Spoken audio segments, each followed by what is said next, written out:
aí, pessoas, tudo bem com vocês? Eu sou Luciane, sejam muito bem-vindos ao meu canal.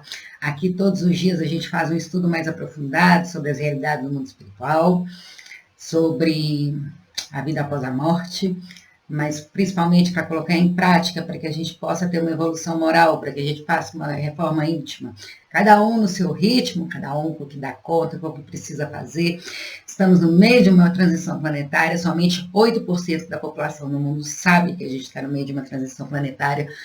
É necessário fortalecer os vínculos de caridade, de solidariedade, de inclusão, de respeito, de consideração, de conhecimento. O conhecimento transforma, muda tudo. A maior parte dos erros que a gente comete, a gente não faz por maldade, a gente faz por ignorância. E hoje em dia a gente está na época da internet, o conteúdo está acessível para todo mundo na palma da mão, então é preciso que a gente compartilhe um conhecimento edificante, um conhecimento que oriente as pessoas para tirá-las da ignorância.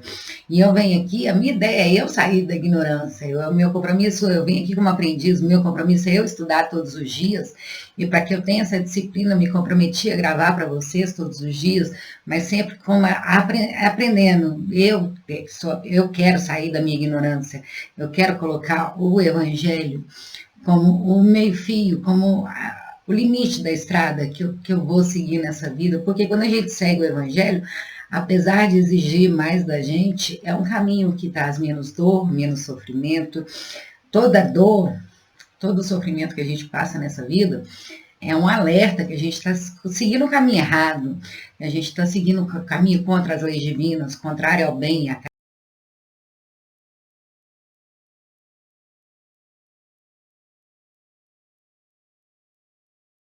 limite da estrada que a gente segue, apesar de exigir muito da gente, exigir que a gente renuncie ao orgulho, vaidade, egoísmo, ganância, cobiça, preguiça, raiva, que a gente se melhore internamente, a longo prazo é um caminho mais sereno, é um caminho onde a gente experimenta a verdadeira felicidade, que é aquele estado de espírito que a gente constrói, de estar feliz e estar grato com as vidas que a gente tem, com menos desafios. Desafio todo mundo vai passar aqui na Terra, que é provas e expiações, mas que a gente não crie novas dívidas. Então, a ideia é que eu aprender a ver o que os espíritos, o que os grandes mestres já deixaram para a gente. Eu gosto muito da doutrina espírita, para falar de vida após a morte. A doutrina espírita é a melhor que tem, mas eu não me pego só a doutrina espírita, eu gosto muito da teosofia, eu gosto de outras correntes espiritualistas, que desde que batam com o meu coração. O fato é, estamos no meio de uma transição planetária. O conhecimento tem alma. A gente tem que aplicar esse conhecimento na nossa vida para que ele nos transforme e transforme a nossa realidade ao nosso redor, dentro daquilo que a gente dá conta, claro, e também daquilo que a gente tem que fazer. Todos nós viemos aqui com planejamento, a gente vem com uma missão a cumprir aqui na Terra, então cada um que conseguir cumprir a sua missão está contribuindo muito para esse período de transição planetária. Nós estamos entrando na era de Aquário, a era do grupo, do coletivo. Na época da era de peixes, que ainda era um mundo de provas e expiações, veio Jesus, a pessoa, o ser mais iluminado, o governador da terra, o grande demiurgo. E ele era a figura principal. Só que agora a gente está entrando na era de Aquário, que era do grupo, do coletivo, da informação compartilhada. Então, aí a gente pega a cultura de paz. Na cultura de paz não existem protagonistas. O que caracteriza esse novo momento que a gente está passando é que o brilho de todas as estrelas nunca será superior ao brilho de uma única estrela. Não vai vir outro Jesus aqui na Terra, mas a gente tem uns aos outros e já é mais do que suficiente.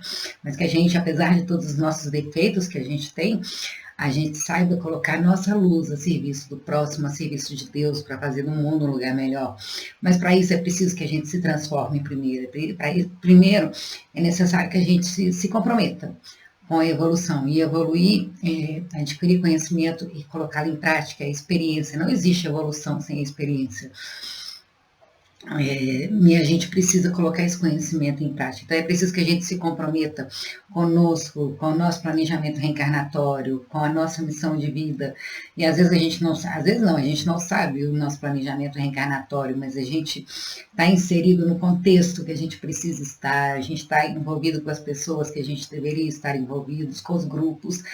Está todo mundo no lugar certo, com as pessoas certas. Às vezes, se não é aquilo que a gente gostaria, não é para a gente ficar revoltado e querer algo diferente, mas é para que essas circunstâncias nos transformem, despertem em nós sentimentos melhores, posturas melhores, seja de força, de garra, de resignação, de resiliência, de paciência, para que a gente depure a nossa personalidade, para que a gente também possa progredir como espíritos imortais. Então, a ideia de colocar o Evangelho na nossa vida como guia, como parâmetro, é a ideia de a gente troca a felicidade pelo prazer momentâneo, aquelas sensações que atendem aos prazeres físicos, e o Evangelho é aquela coisa que alimenta a alma, é abrir mão, em certo ponto, do mais cômodo e construir uma felicidade a longo prazo, construir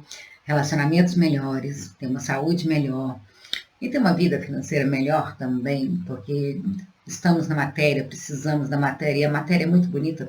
Tudo que foi criado por Deus é sagrado, é divino, e a matéria também foi criada por Deus, então ter essa relação bonita com a matéria.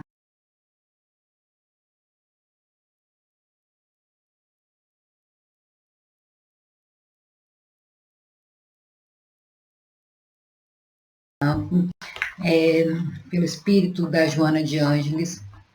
Esse livro fala muito das questões morais de reforma íntima. É um livro que puxa muito a orelha da gente, mas eu acho necessário, eu gosto dessa abordagem da Joana. Faz a gente repensar. Sabe, a gente tem mania de falar que assim, o problema do mundo é o outro, o mundo está um caos. Será que não somos nós que estamos em caos? Tem um princípio do hermetismo que fala que é o princípio da correspondência, assim como está em cima, está embaixo, como está dentro, está fora. Então, se a gente vê o mundo muito caótico ao nosso redor, é porque nós também estamos caóticos por dentro. Jesus já falava, se teus olhos forem luz, tudo ao teu redor será luz. Se teus olhos forem trevas, quantas trevas não haverão dentro de ti? Então, pelo princípio da correspondência, primeiro a gente muda internamente.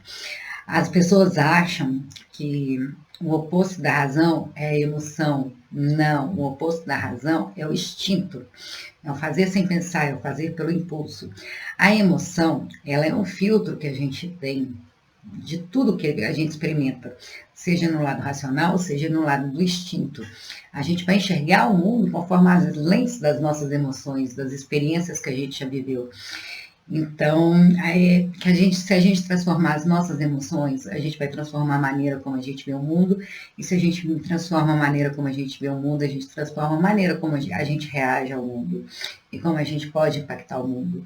É retroalimentado, nós somos frutos do meio, mas o meio também se alimenta da nossa postura. Então, a ideia aqui é mudar nossos valores para que possa mudar nossas atitudes, como transformando as nossas emoções. Eu sou terapeuta floral, eu uso muitos florais para transformar esse filtro das emoções meu e das pessoas ao meu redor e ajuda bastante.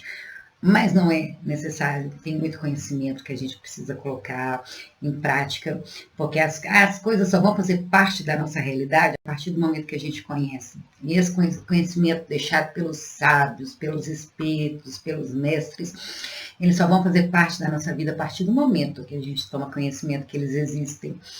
Então, é necessário se instruir. Amai-vos e instruí-vos. Amar uns aos outros é importantíssimo. Nós já estamos numa era de amor, de caridade, e muita gente boa no mundo, mas também é necessário se instruir para que a gente saiba o que a gente tem que fazer. Porque, como já dizia aquele livro da Alice no País das Maravilhas, para quem não sabe aonde quer chegar, qualquer caminho serve. Então, a gente tem que saber aonde a gente quer chegar, qual caminho a gente quer trilhar, queremos nos tornar pessoas melhores, autoconhecimento. E depois do autoconhecimento, depois de olhar para dentro, aceitar, compreender as nossas imperfeições, nos perdoar por sermos imperfeitos, começar esse processo de transformação. Então, vamos ver aqui. Lição de hoje, número 24, capítulo 24. Deslizes morais. Porque nenhum erro começa grande. Candidato que és a uma existência saudável, após tomares conhecimento da vida espiritual, estuante e bela, não te permitirás a prática dos deslizes morais considerados de pequena monta. O erro é sempre um compromisso negativo e que é necessário reajuste, diga-se de passagem. E toda lesão moral, particularmente aquela produzida no organismo social, constitui grave comprometimento de cujos efeitos não se pode evadir o responsável. Principalmente aquelas lesões, aquele mal que a gente causa ao grupo, a gente causa à sociedade, a gente causa aos outros. A colheita é inevitável. Desse modo, todo e qualquer deslize moral é sempre uma agressão à ordem, à saúde, ao equilíbrio que devem vigiar em toda parte. Então a gente fala assim, é só uma coisinha pequena, uma coisinha boba, não vai ter consequência? Terá. Terá, porque a gente vai prestar conta para Deus. E o nosso compromisso é com a lei divina, não é com os outros, não importa o que as outras pessoas falem a nosso respeito, o que importa é o que está lá na nossa ficha, de bom e de ruim. O que importa é a nossa relação com a nossa consciência. E a gente é ótimo para passar pano para os nossos deslizes morais, né? Sempre tem uma justificativa. A culpa é do outro, ou isso daqui não é nada, não. Mas a gente vai ter que se reajustar. Não tem jeito de fazer. A lei divina não fez jeitinho. Ainda mais aqui no Brasil, a gente está acostumado a dar um jeitinho para tudo. Não tem jeitinho com a lei divina. Fez, recebeu em troca. Ação e reação, a lei do retorno. A gente fez coisa boa, receberemos coisas boas. Se a gente faz coisa errada, a gente vai ter que, em algum momento, nessa vida ou na próxima, reparar aquele erro que a gente fez. É muito comum censurar-se o crime hediondo que estarrece, enquanto se praticam defecções ditas menores, que adquirem cidadania em face da sua repetição e generalização. Então, acaba se tornando um hábito, né? E um hábito aceitável. Mentir é aceitável, manipular os outros é aceitável, fazer chantagem é aceitável, enganá-lo, ludibriar. Acochambrar a situação para que a gente saia melhor é aceitável. Tirar do outro o direito de escolha é aceitável, desde que não tem, é só uma coisinha boba, não tem muita consequência, não vai prejudicar muita gente. A gente tem, só que não é bem assim, todo mundo faz, eu também tenho que fazer, todo mundo trai, então não tem importância eu trair também. Não é assim. A gente tem que ser firme. Jesus já falava, seja o seu dizer sim, sim, não, não. A gente tem que ser firme. Somos nós quem estamos estudando, somos nós que temos o compromisso de colocar o evangelho em prática na nossa vida. Então, somos nós que temos que ter uma conduta reta. A gente tem que ser reto, ter uma vida reta para sermos homens de bem. Não são as nossas palavras que vão falar de Deus. Tem que ser a nossa vida, os nossos atos que vão dar notícia de Deus. As pessoas olharem para nós e verem o evangelho em prática. Só que a gente também tem que olhar para nós e tem que estar satisfeito com aquilo que a gente está fazendo, tem que ter paz com a própria consciência. O melhor travesseiro é uma consciência tranquila. Aqui é a mentira branca, disfarçando o mau hábito de escamotear a verdade, para não ter as consequências, né? A criança aprende a mentir para não desagradar os pais, para os pais não brigarem com ela. É cultural. Se os pais não fossem tão rígidos e não castigassem as crianças quando elas fizessem coisas erradas, mas os orientassem e os esclarecessem, falar, vem cá, meu filho, não é assim que se faz por causa disso, disso, disso. Mas não, a criança erra, os pais já perdem o controle, já colocam a criança de castigo, já briga, já xinga. Aí, na outra vez, quando a criança já faz algo que ela acha que os pais vão considerar errado, ela mente para agradar os pais, para os pais ficarem felizes com ela. Então, a gente tem que mudar também o nosso meio, qual é o nosso impacto no meio, porque isso já começa nas nossas relações, como a gente troca uns com os outros. Criticar é normal, para os outros de fora a gente tem que ser polido, a gente tem que ser educado para não criar constrangimento, mas dentro de casa, dentro do ambiente doméstico, a gente tem o direito de ser quem é, e a gente acaba mostrando o nosso pior lado. Então, a gente tem que, já começa nessas pequenas coisas, na maneira como a gente estrutura a nossa educação, como é que a gente trata as nossas crianças. É melhor educar as crianças do que castigar os adultos. mas educar é uma tarefa divina e exige da gente que a gente se transforme em pessoas muito melhores. Como se a minúcia, aqui a mentira branca disfarçando o mau hábito de escamotear a verdade, como se a mendocidade se revestisse de cores que a tornam grave ou irrelevante. Existe mentira boa e existe mentira ruim. Tem uma mentira que é grave, tem uma mentira que é ruim. Depende do ponto de vista. Mas mentira é sempre ruim. Se Deus é verdade, tudo que não é verdade não é de Deus, não é Deus. E aí, é a gente escolhendo o nosso lado. Mentira é sempre um hábito doentio que encarcera o indivíduo nas suas malhas traiçoeiras, e não raro. A pessoa, quando mente, ela precisa continuar mentindo e aumentando a mentira para esconder aquela primeira mentira. Adiante é a censura com ironia, ocultando a perversidade que se expande a soldo da maledicência e da leviandade. As pessoas são sarcásticas, são irônicas. Isso vem com uma maldade que deprecia a pessoa que está sendo ironizada, diminui o valor dela. A gente não tem o direito de fazer isso. Está vendo algum erro? Critica o erro. Não desfaz da pessoa, não faça juízo de valor da pessoa. Vai lá na pessoa e fala com ela. E, mesmo assim, se for uma crítica construtiva, se tiver alguma finalidade, agora só falar mal, por criticar, é o cúmulo da vaidade, do orgulho, de precisar diminuir os outros para se sentir melhor. É uma grande sacanagem que a gente não consiga se enxergar como nós somos. E a gente enxerga com muita clareza o outro. Todo mundo nos enxerga as nossas dificuldades, as nossas limitações, mas cada um de nós tem uma dificuldade muito grande de enxergar seus próprios limites. Então, ao invés da gente ser generoso com isso, a gente acaba sendo crítico, maldoso, usando isso para depreciar as pessoas, sem nem se perguntar se a gente tem o mesmo defeito ou pior, se a gente faz melhor do que o outro. A gente só enxerga o que o outro faz de ruim ou deixa de fazer. Então, que a gente seja generoso ao elogiar e pão duro para criticar, lembrando que nós também somos falhos, imperfeitos, e que não enxergamos as próprias falhas. Se a gente saber aonde que a gente falha, é mais fácil perguntar para alguém que convive conosco do que a gente mesmo se vê. As pessoas vão falar muito mais sobre nós do que nós mesmos. É uma grande sacanagem, mas é assim.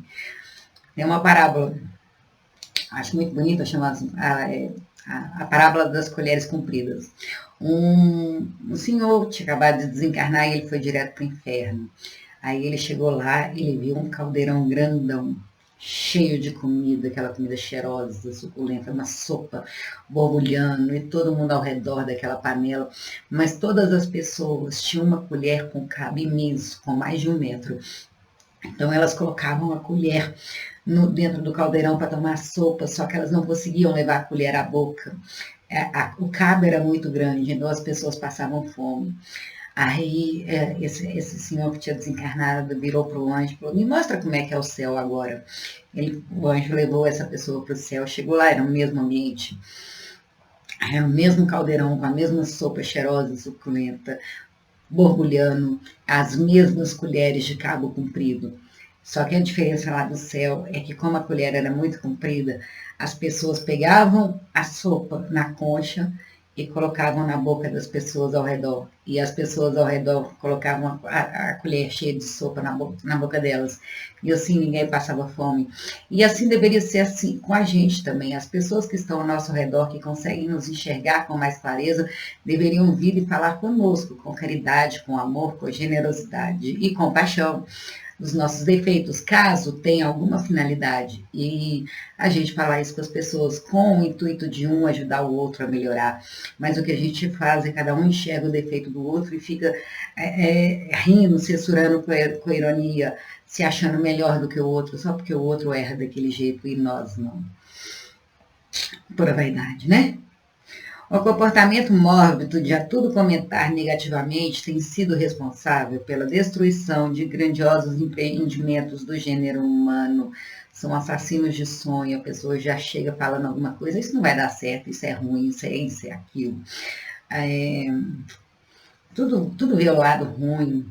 São assassinos de sonhos, que assassinam antes de começar grandes empreendimentos que poderiam ter resultados muito bons para todo mundo. Mais adiante, a atitude desonesta que se faz justificada, como, por exemplo, quando se percebe que um funcionário se equivocou do troco e mantém-se silêncio, aceitando-se o valor indevido que o outro terá de devolver mais tarde, retirando-se do seu insuficiente salário. É uma coisinha, o outro que tinha obrigação de ver.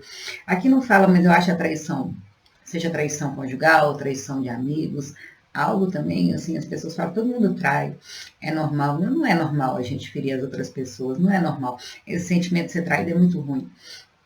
E as pessoas colocam como intolerante e socialmente aceitas, todo mundo faz isso, pois não deveria. A gente deveria se indignar, porque a gente reage por instinto, é aquela questão do desejo, mas quando a gente analisa a questão da traição do sexo racionalmente, a pessoa, ela compromete um relacionamento que ela gosta muito com a pessoa que provavelmente ama, pode comprometer o relacionamento com os filhos, pode magoar os filhos, pode perder metade do patrimônio, isso tudo para ter 16 segundos de prazer. Às vezes nem isso, porque às vezes o sexo é ruim. Então, quando a gente analisa à luz da razão, não tem justificativa para atrair as pessoas. É uma coisa muito mais distinta. É muito mais aquela sensação de poder sobre o outro, de domínio, de sedução, de usar as outras pessoas. E mostra o tanto que a gente ainda é primitivo. Então, é socialmente aceito? Pois não deveria. Todo mundo trai, então eu vou trair também? Não é assim. A gente tem que aumentar a nossa régua. Não abaixar os nossos valores, porque a sociedade está toda corrompida. Essa conduta infeliz é sempre tida como sagacidade ou astúcia, considerando-se que quase todo mundo age assim, e bobos são aqueles que não agem, que o mundo é dos espertos. Espere, que a conta chega para todo mundo. São práticas de tal natureza que vitalizam o crime organizado, que corrompem os caracteres frágeis e estabelecem o desrespeito sistemático às leis constituídas. Por exemplo, aquela pessoa que fuma maconha ocasionalmente, vai falar, eu não estou fazendo nada de errado. Eu não mato, eu não roubo, eu sou aqui um usuário. Não, o usuário não é o viciado que financia o tráfico, que financia o crime organizado. Quem financia o tráfico de drogas e o crime organizado aqui no Brasil, e que é linkado com a política, com a corrupção, é o usuário ocasional, aquele que usa de vez em quando. A gente está patrocinando todas essas atrocidades que acontecem, toda a violência que a gente vive, é o usuário ocasional que financia. Então, está fazendo um grande mal para a sociedade, assim, não estou fazendo mal para ninguém, tá, sim. E não adianta falar que não sabe, porque a gente, no fundo sabe, todo mundo sabe. Se você está comprando um negócio do traficante, você está dando dinheiro para ele comprar arma, para ele aumentar a violência que já existe, está financiando, sim. Somos responsáveis, sim. É muito fácil colocar a culpa na política, na polícia, e lavar as mãos. Todo mundo tem uma parcela de responsabilidade para diminuir o estado de violência que a gente vive. Aqui no Brasil é uma coisa tão complicada que matam mais pessoas por causa do crime organizado. O Rio de Janeiro, por exemplo, é mais violento do que uma região de zona de guerra. E a gente acha isso normal. E não para de usar droga, né? Não, a política que tem que resolver isso. Os políticos que têm que resolver isso. É a polícia que tem que resolver isso. Não. Se esses usuários ocasionais parassem de comprar droga, diminuiria muito o dinheiro disponível para o crime organizado se armar todo e fazer o estrago que faz. Muitos entre esses que assim se comportam irresponsavelmente argumentam que se o fato não foi notado por outrem, não vale a pena anunciá-lo, tornando-se ingênuo em devolver algo que de alguma forma não seria recuperado. Então, se ninguém percebeu, está tudo certo. Aí eu digo, a gente está num momento que não existe mais privacidade. Os celulares nos acompanham para todos os lugares, a gente tem satélites nos vigiando o tempo inteiro. A gente está falando aqui, o celular está gravando tudo que a gente está falando. De vez em quando, a própria Siri já pega e responde, você pesquisou isso, que nós não temos privacidade. É uma grande ilusão achar que a gente tem privacidade. Então, como é que a gente faz para conviver com isso? Nunca faça no privado aquilo que não possa virar público. Ah, ninguém está vendo, então eu posso fazer. Não é bem assim. Vai que um hacker está aí te vigiando e divulga tudo o que você faz. Então, a melhor maneira de se defender é com seus atos, é não fazer nada errado, é não fazer nada que te comprometa. Outro dia eu estava conversando com meu filho, ele falou que estava tendo uma reunião de pais e os meninos estavam com raiva do diretor, porque não sei o que ele fez, e colocaram em todos os computadores da escola a foto do diretor de calcinha. Estava fazendo coisa errada? Assim, a vida é dele, não tem nada que fazer, mas as pessoas têm privacidade? Não, não tem. Então, não queria que aquilo viesse a público, não usasse calcinha. Simples assim. Então não deixasse ninguém tirar foto dele de calcinha. Mas fato é que não quer que algo venha a público, não faça nem no privado, porque nós não temos privacidade. É uma grande ilusão a gente achar que tem privacidade hoje.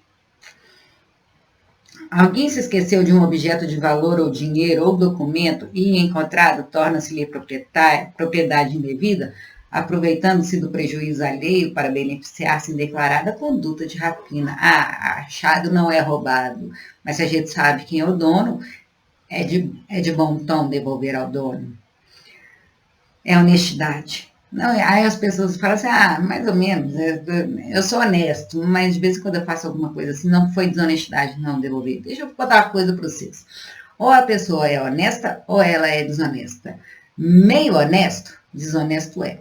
Então, se a gente sabe que o negócio não nos pertence, devolvemos.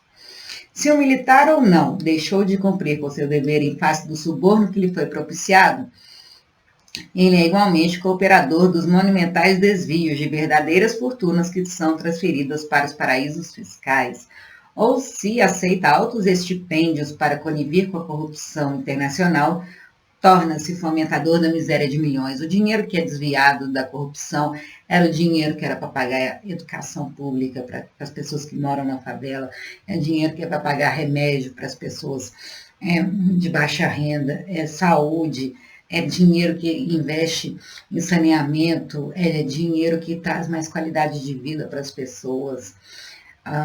Uma pessoa que desvia o dinheiro, por exemplo, da merenda, olha que crueldade, acaba se tornando assassino, né? Uma pessoa que desvia dinheiro da saúde e pessoas morrem na fila porque não tem condição de pagar pelos remédios, a pessoa tem que escolher comprar comida, chega no final da vida, ela tem que escolher entre comprar comida ou comprar remédio, ela escolhe comprar comida e morre por causa de que não tinha um remédio. Aquele que está desviando dinheiro é um assassino, indiretamente, mas é um assassino.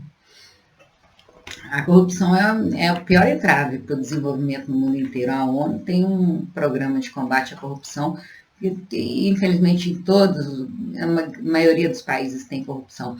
Aqueles países que o índice de felicidade é maior, de corrupção é muito baixo, Noruega, esses países assim, a corrupção é certamente maior praga. E aqui no Brasil, a corrupção ela está envolvida em todos os níveis, em todos os poderes, federal, estadual, municipal, legislativo, executivo, judiciário.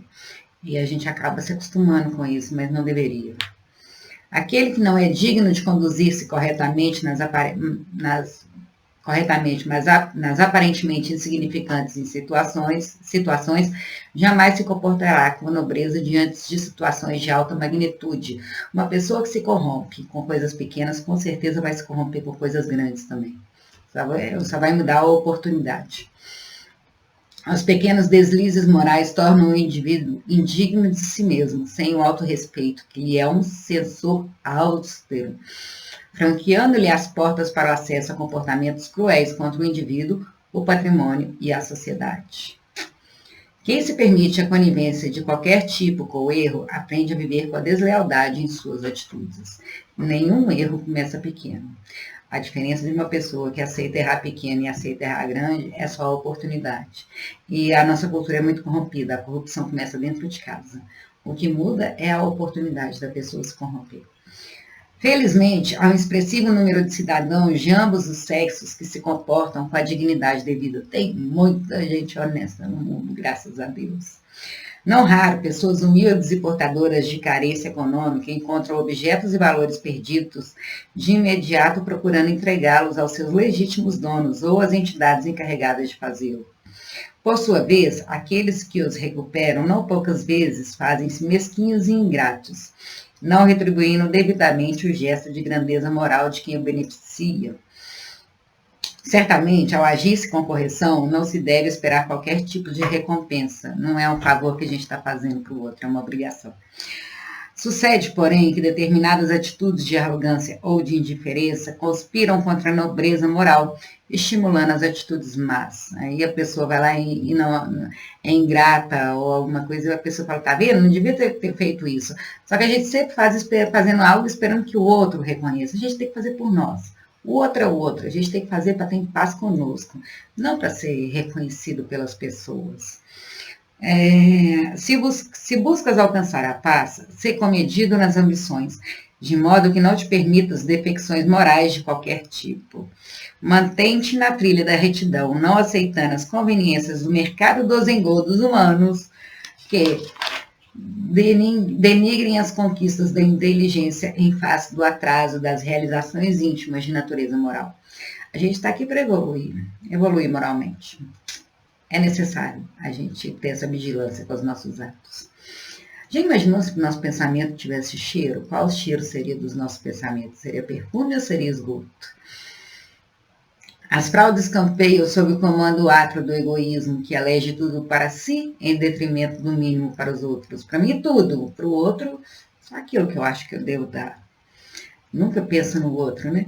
A verdadeira conversão espiritual não ocorre apenas no plano da retórica ou das mudanças de denominações religiosas, mas no cerne do ser, que se esforça para tornar-se melhor, para conduzir-se conforme as diretrizes da fé abraçada. Se alguém fizer um pix por engano para sua conta, você vai devolver? A gente consegue saber de onde que veio o pix. A convicção religiosa saudável desvela-se nos pequenos atos, nos comportamentos nobres, distantes dos aplausos e das homenagens terrestres, muito do agrado dos gozadores. Manifesta-se através de gestos de simpatia e de amizade pura, desinteressada, gentil e destituída de servilismo. Vou servir esperando algo em troca. Não compactua com os deslizes vigentes, nem pretende tornar-se palmatória do mundo. Procede bem porque tem consciência de si mesmo, observando os compromissos morais assumidos com a vida, sem jactância nem falsa conduta de superioridade em relação aos demais, aqueles que permanecem equivocados. Não é porque a gente já age com uma certa conduta moral que vai se achar superior aos outros. Não, a gente está fazendo isso mais do que a nossa obrigação. Isso não nos torna melhor do que ninguém. E não nos dá o direito de falar dos outros. Caminha pela senda comum, é semelhante a todos, mas mantém-se vinculado às fontes da vida, não sendo igual aos que se comprazem nos subterrâneos da inferioridade espiritual. Não te permita subornar por valores materiais, nem morais, nem sociais, nem afetivos. Também não subornes a ninguém. Jesus já falava, cuide primeiro das coisas de Deus, que o resto vos será dado para acréscimo. Ser autêntica, estimando cada pessoa que te acerque, como seja, e não conforme o desejarias.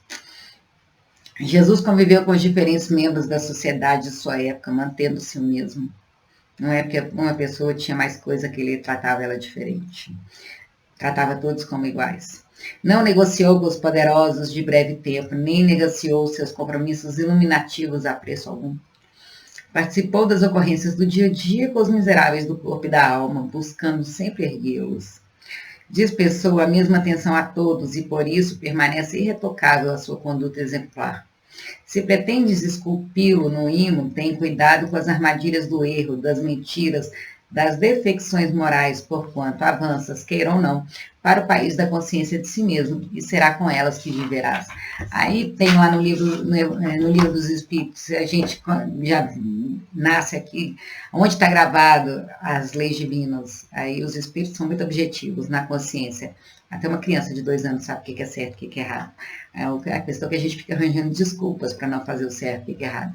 Aí tem um texto que eu acho muito legal, que fala desse período de corrupção moral que a gente está vivendo. É o Kali Yuga dos Vedas, é da cultura hindu. Eu vou ler aqui um trechinho para vocês, Me dá um choque de realidade a maneira como eles enxergam. Vou ler aqui. Kali Yuga, a última era do ciclo cósmico. Em Kali Yuga, somente a riqueza será considerada sinal de bom nascimento, comportamento adequado e boas qualidades. E a lei e a justiça serão aplicadas apenas com base no poder do indivíduo. Homens e mulheres viverão juntos por causa da mera atração superficial. O sucesso nos negócios dependerá de fraudes. A feminilidade e a masculinidade serão julgados segundo a perícia sexual da pessoa, e um homem será conhecido como Brahma apenas por usar um cordão. Determinar-se a posição espiritual de alguém apenas em função de símbolos externos, e em base a este mesmo princípio, as pessoas mudarão de uma ordem espiritual para outra.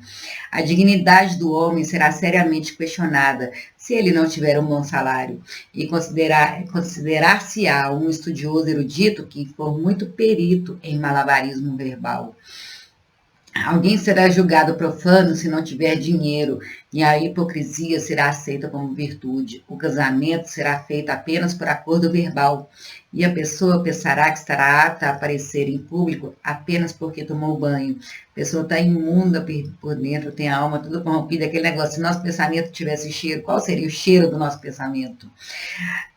Mas ela tomou banho, então ela está limpinha, ela pode sair para a rua, será? Será considerado sagrado um lugar que consistirá apenas de um reservatório d'água num local distante, e a beleza será julgada pelo penteado de cada um, não por quem a pessoa é. Encher a barriga se tornará a meta da vida, e quem for audacioso será aceito como veraz. Aquele que conseguir manter a família será considerado hábil, e os princípios religiosos serão observados apenas por causa da reputação. À medida que a terra se apinhar de população corrupta, quem quer que, dentre qualquer das classes sociais, mostrar-se o mais forte, obterá o poder político, perdendo suas esposas e propriedades para tais governantes avarentos e desumanos que não se comportarão melhor do que ladrões ordinários. Os cidadãos fugirão para as montanhas e florestas. Atormentados pela fome e impostos excessivos, os homens recorrerão às folhas, raízes, carne, mel silvestre, frutos, flores e sementes para se alimentar. Atingidos pela seca, eles ficarão completamente arruinados. Os cidadãos sofrerão muito com frio, vento, calor, chuva e neve. Serão atormentados ainda por desavenças, fome, sede, doença e severa ansiedade. Esse é um trechinho do Kali Yuga, na época de maior corrupção moral na história da humanidade. Será que se a gente olhar ao nosso redor, a corrupção não está em toda parte? E aí a gente vai se deixar corromper por essa loucura toda? Aí é que tá, a escolha é nossa. Mas que o mundo está corrompido? Tá. Mas não é, isso é um texto da Joana também, no livrinho do Divaldo, não é porque a sociedade está toda gripada que a gente vai considerar a gripe com o estado normal de saúde. O mundo está corrompido? Tá, mas isso é sinal de saúde? Não. É um sinal de que a gente precisa se melhorar moralmente mais do que nunca. A gente precisa se elevar para que a gente mate o mal em nós, para ajudar o mundo a ser um lugar melhor. Então é isso. Espero que vocês gostem. Curtem, comentem, compartilhem. Se inscrevam no canal. Vamos espalhar o imenso corrente do bem. Vamos semear conhecimento. Porque conhecimento transforma. A maior parte de nós erra por ignorância. Essa questão do jeitinho brasileiro é cultural, é socialmente aceita, mas para Deus não é. Deus vai cobrar, a vida vai cobrar da gente cada deslize que a gente fizer. Então vamos espalhar esse conhecimento, porque ele é muito necessário. A gente está no meio de uma transição planetária e para muitos é a última oportunidade. Um beijo, amo vocês, fiquem com Deus, até a próxima.